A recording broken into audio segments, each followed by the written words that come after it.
인간이 받은 위대한 두 가지 선물이 있습니다. 첫 번째 선물은 예수 그리스도입니다.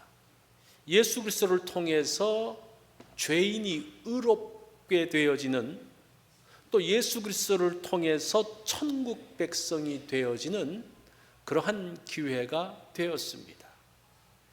위대한 두 번째 선물은 어머니입니다.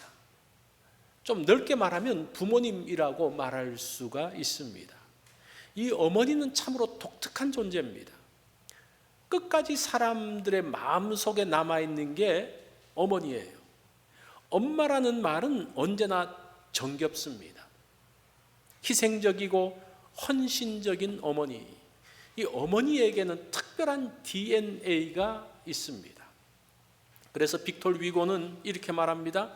여성은 약하지만 어머니는 강하다. 이 특별한 DNA를 이야기하는 겁니다. 위에 이 두 가지 선물은 내가 선택해서 받은 것이 아닙니다. 예수님과 어머니는 하나님께서 우리에게 주신 선물입니다. 이 선물이라고 말할 때는 그냥 주었다라는 거죠. 어떤 분은 나의 어머니는 그렇지 않다라고 말씀하는 분들도 있죠. 물론 개인차는 있지만 일반적으로 어머니는 인간이 받은 위대한 선물입니다. 어머니 세대는 우리보다 배운 것은 많지 않지만 그분들이 우리에게 전수한 그 유산은 얼마나 귀하고 큰지 모릅니다. 특히 믿음이 어머니가 자녀에게 남긴 유산으로 위대한 것입니다. 저는 저희 어머니의 기도 소리를 들으면서 아침에 잠을 깬 적이 많았습니다. 새벽 기도 갔다 오셔서 이제 부엌에 가서 연탄불에 이제 밥을 얹혀놓고, 근데 그 부엌이 얼마나 춥습니까? 밖에 있으니까.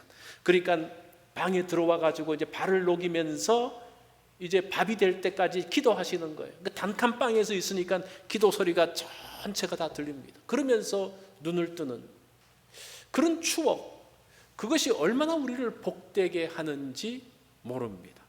근데 요즘은 그 어머니의 기도 소리를 들을 수가 없어요. 왜냐하면 방들이 많아가지고 각자 방들에 다 들어가 있으니까 어머니의 기도 소리를 듣지 못하죠. 오늘 본문은 복된 신앙의 유산을 남긴 어머니에 대한 스토리가 나옵니다. 이 어머니에게서는 어떤 믿음의 유산을 발견할 수 있을까요? 오늘 본문에서 한 세 가지 정도를 말씀을 하고 있습니다. 자, 먼저 이 가나안 여인이 어떤 여인인지를 잠깐 좀 살펴볼 필요가 있습니다. 가나안 여인에 대한 복음서의 기록은 아주 독특합니다. 예수님이 유다 땅을 넘어가신 적이 거의 없는데 유일하게 이때만 두로와 시돈 땅으로 넘어가셨습니다. 저 위쪽 부분에 두로와 시돈이 있죠. 두로와 시돈은 갈릴리에서 북쪽으로 30 내지 한 40마일 정도 떨어진 이방 지역입니다. 이 도시 시돈에서 유명한 인물이 나왔는데 여자입니다. 그게 누굽니까? 이세벨이라는 여인이죠. 왕비 이세벨은 아합과 함께 북이스라엘의 영적 암흑기를 이끌었던 사람입니다. 그 정도로 이 시돈이라는 곳은 별로 좋은, 성경적으로 좋은 인상을 가진 곳은 아닙니다. 이런 두로와 시돈 지역에 가나안 여인이 있는 곳에 예수님이 오셨습니다. 마가복음 7장 26절을 보면 이 여인을 헬라인이고 수로보니게 여인이다라고 마가는 좀 더 자세하게 말씀을 하고 있습니다. 그런데 마가와 달리 마태는 그냥 가나안 여인이다라고 이야기합니다. 이 가나안 땅이라는, 이 가나안이라는 단어가 굉장히 좀 부정적인 단어죠. 그 가나안 땅에 있는 그 족속들은 범죄한 족속들입니다. 그래서 하나님께서 그 사람들을 다 쫓아내라고 말씀하셨던 그 가나안 사람입니다. 이 마태는 가나안이라는 것을 통해서 이 본문을 이 구속사적으로 독특한 의미가 있음을 말해주고 있습니다. 그 가나안 땅, 그 이방 땅에 예수님이 오셨고 또 그 복음이 들어간 것에 대한 말씀이죠. 이 여인에게는 딸이 있었습니다. 딸이 얼마나 사랑스럽습니까? 딸이 얼마나 예쁜지 딸이 원하는 것은 다 해줍니다. 딸에게 예쁜 옷을 입히고 그 머리에 리본을 달아주면 얼마나 예쁜지 모릅니다. 이렇게 사랑스러운 귀여운 딸이 어떤 일이 생깁니까? 22절에 보니까 그 가나안 여인이 이렇게 말해요. 내 딸이 흉악하게 귀신 들렸나이다. 자신의 딸이 귀신 들려서 흉악하게 되었다고 말합니다. 마가복음에서는 더러운 귀신에 들렸다라고 말합니다. 더러운 귀신이 들려서 흉악하게 된 상태를 말합니다. 이 흉악하게는 어떤 뜻인가 하니 더럽고 무서운 이라는 그런 의미가 있어요. 귀신으로 인해서 더럽혀지고 그 다음에 무서워지는 더러운 귀신이 붙음으로 인해서 물과 불로 그냥 뛰어듭니다. 얼마나 무섭습니까? 높은 곳에서 뛰어내립니다. 이 아이를 어떻게 제어할 수가 없습니다. 어떤 행동이 나올지 예측할 수가 없습니다. 다른 사람들을 보면 흉악하다라고 말하지만 그 엄마가 봤을 때는 얼마나 기가 막힙니까? 얼마나 가슴이 찢어집니까? 한참 예쁘게 자라야 될 그 아이가 흉악하게 바뀌어지고 있습니다. 그 찢어지는 마음을 가지고 엄마는 아이를 고치기 위해서 백방으로 노력을 합니다. 그러면서 엄마의 믿음으로 드디어 이 아이를 고칩니다. 불가능을 가능케 한 어머니의 믿음을 오늘 본문이 소개해 주고 있습니다. 오늘 본문은 이렇게 말합니다. 예수님께서 대답하지 아니하시니로 시작했다가 마지막에 보면 예수님께서 대답하여 이르시되 그 아이를 고쳐준, 도대체 이 사이에 무슨 일이 벌어집니까? 23절과 28절 사이에 무슨 일이 벌어져서 대답도 하지 않으시고 보지도 않으시는 예수님이 대답하시면서 반응을 해주시면서 고쳐주셨을까요? 그 사이에 어떤 일이 벌어졌는지가 오늘 본문의 핵심적인 내용입니다. 그 내용이 세 가지로 나온다는 겁니다.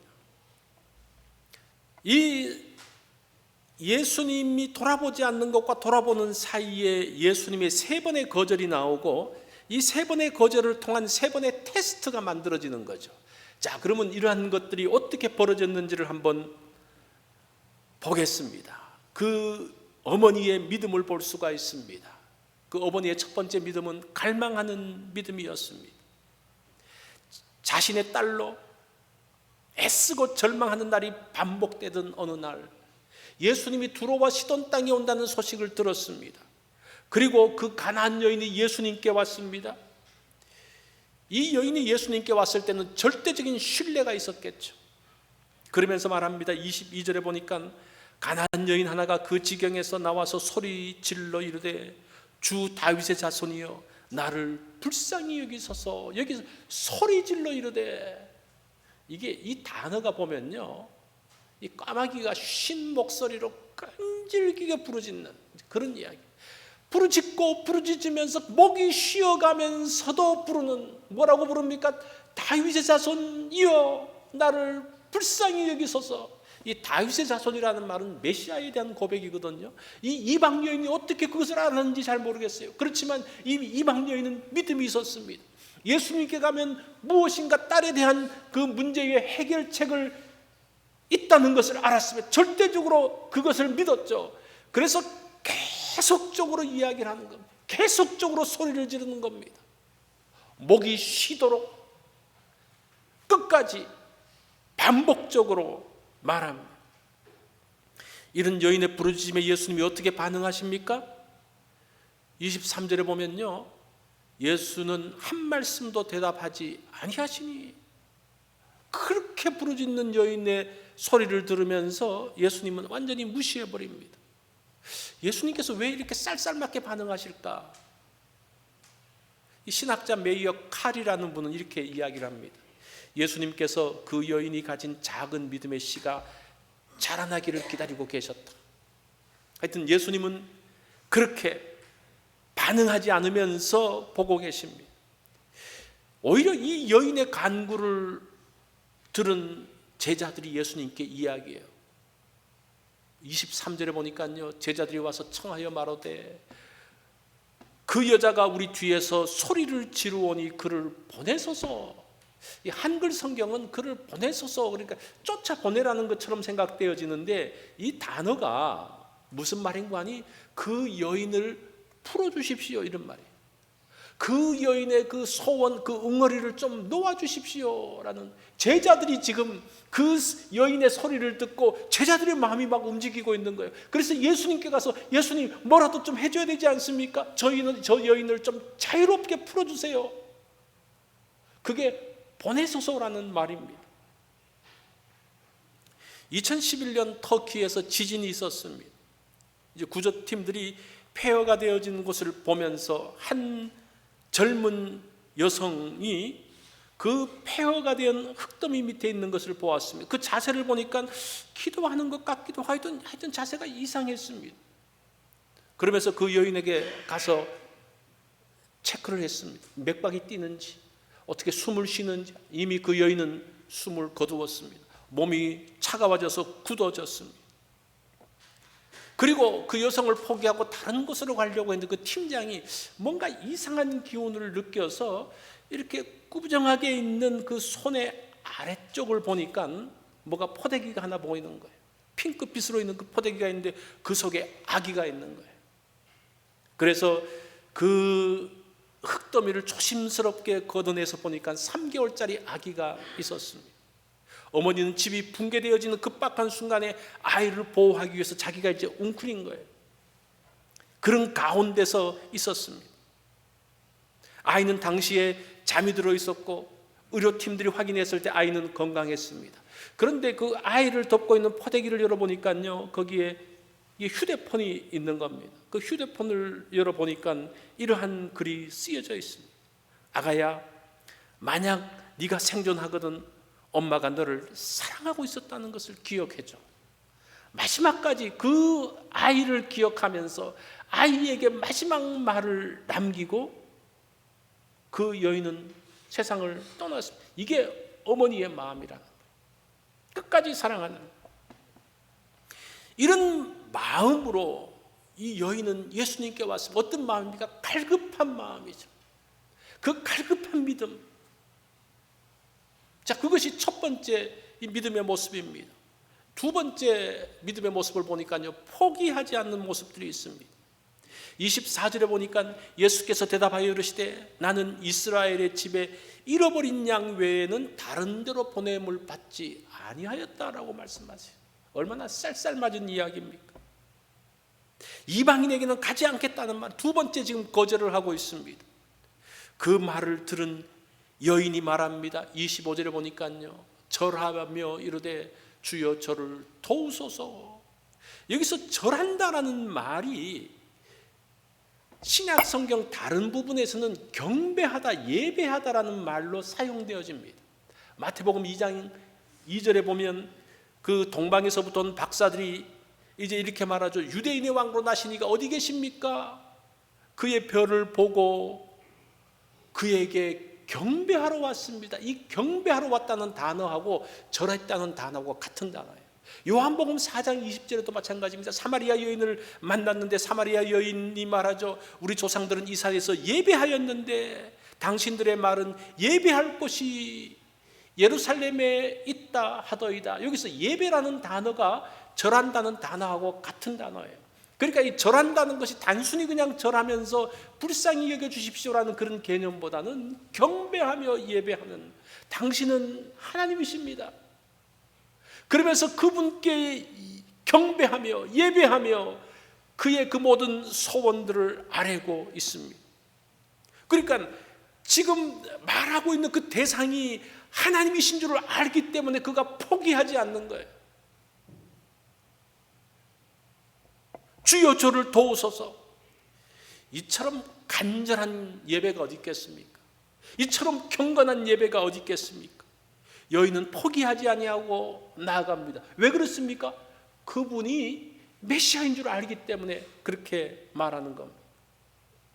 이 포기하지 않는 게 얼마나 중요한지 몰라요.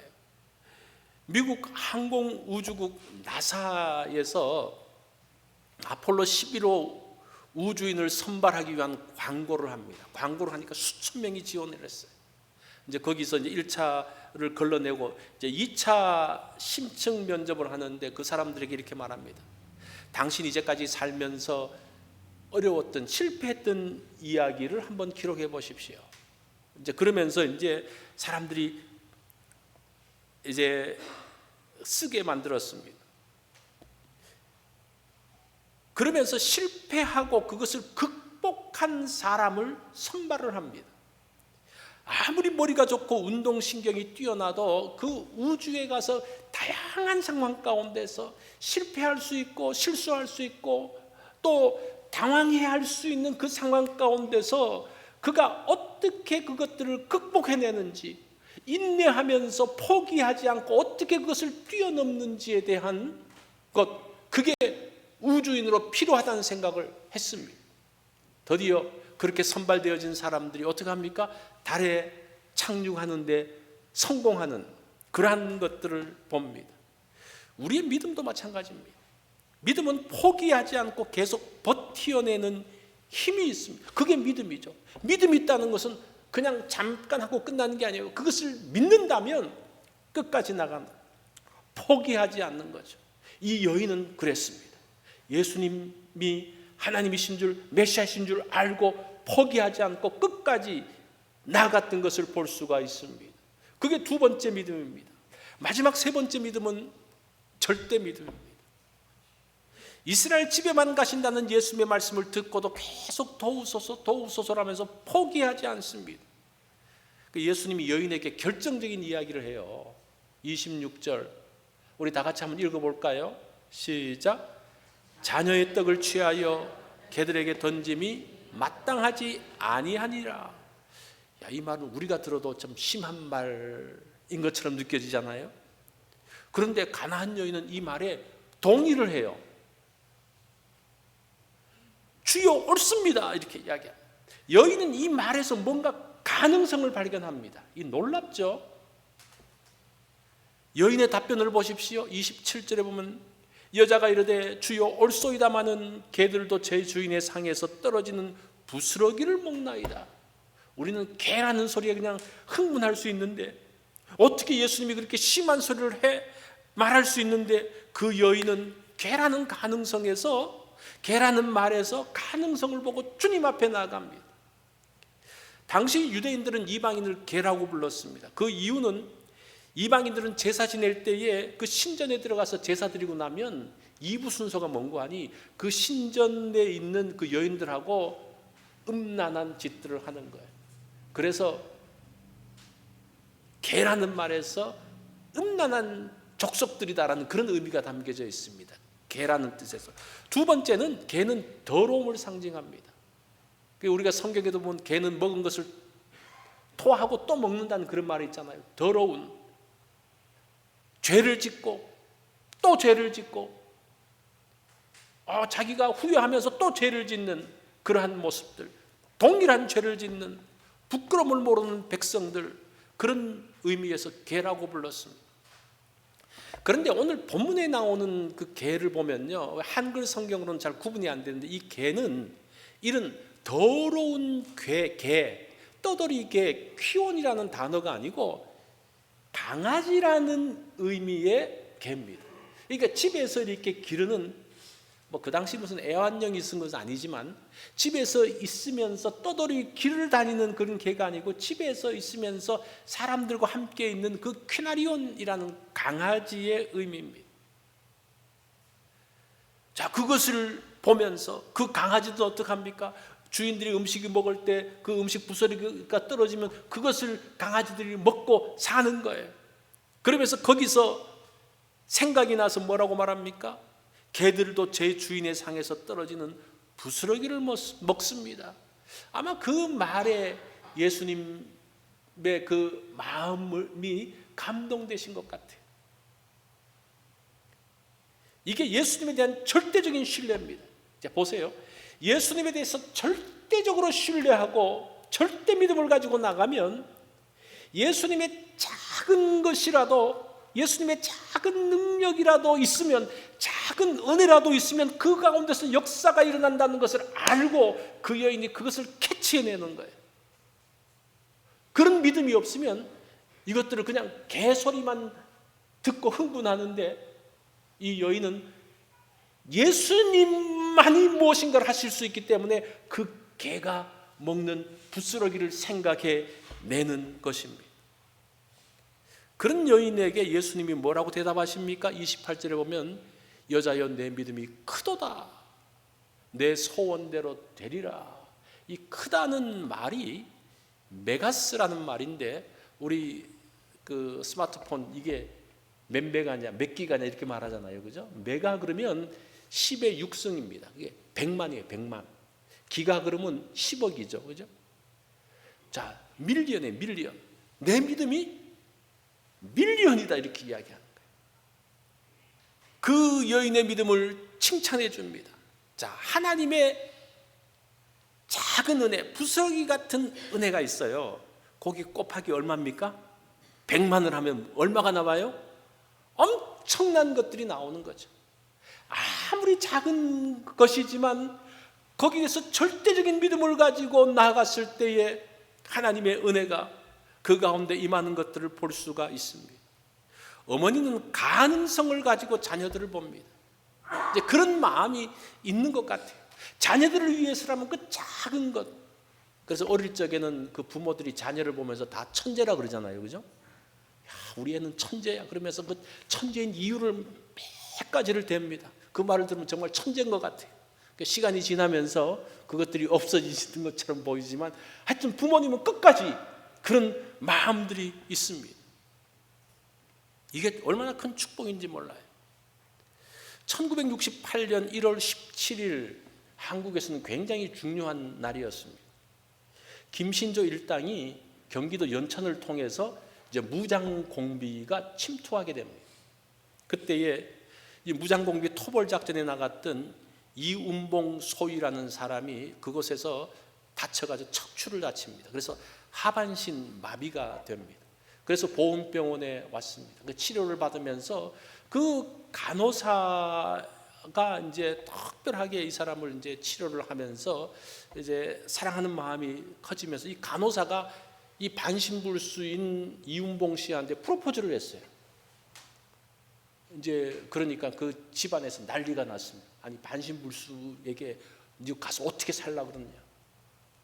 다 반대를 했죠. 양가에서 다 반대합니다. 아이, 그 말은 또 이쪽에서는 그 말은 고맙지만 우리 아들이 이런데 뭐 그러면서 했는데, 이 여인이 3년 동안 양가 부모한테 편지를 쓰는 거예요. 그래서 드디어 결혼의 허락을 맡았습니다.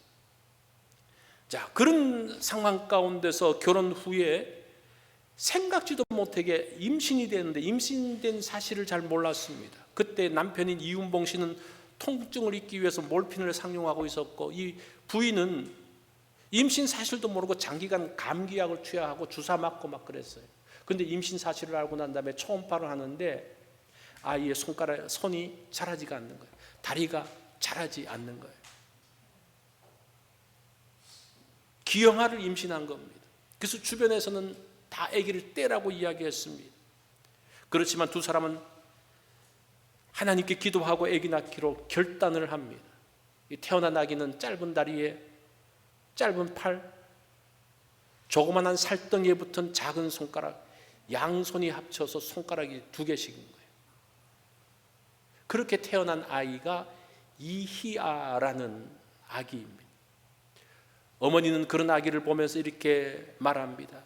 희아는 하나님이 주신 특별한 선물이야. 다른 사람을 위해서 빛이 될 아이야. 참 이 가능성을 보는, 그렇게 축복하는 거예요.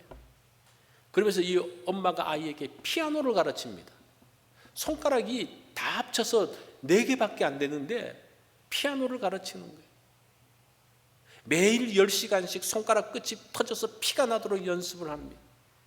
그렇게 해가지고 음악 콩쿠르에 나간다고 이제 신청을 하는데 이 아이를 보고 신청을 안 받아주는 거예요. 이게 무슨 피아노를 치겠다고. 그걸 안 받아주면요, 그 다음 곡을 또 준비하는 거예요. 그 다음번을 위해서 또 준비하는 거예요. 계속적으로 이제 준비를 합니다. 그러면서 결국 불가능을 가능하게 만들었습니다.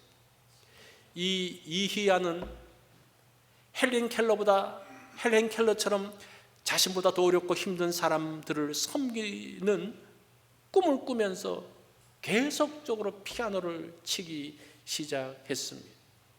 포기하지 않는 절대 믿음이 내 손가락의 피아니스트 이희야를 만들었습니다. 아마 여러분들이 이런 것들을 인터넷에 한번 조회를 해보면 이 사람이 피아노 치는 것들을 들을 수 있을 겁니다. 이것이 어머니예요. 포기하지 않는.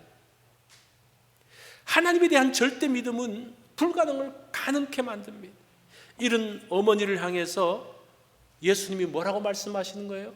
여자여, 내 믿음이 크도다. 이렇게. 너 믿음이 밀리언이야, 밀리언. 여인의 예배를 받으신 예수님은 그의 믿음을 칭찬하시고 딸의 병을 고쳐주셨습니다. 이 딸은 사실은 집에서 오지도 않고 그냥 집에 있는 상태에서 이 어머니만 온 거예요.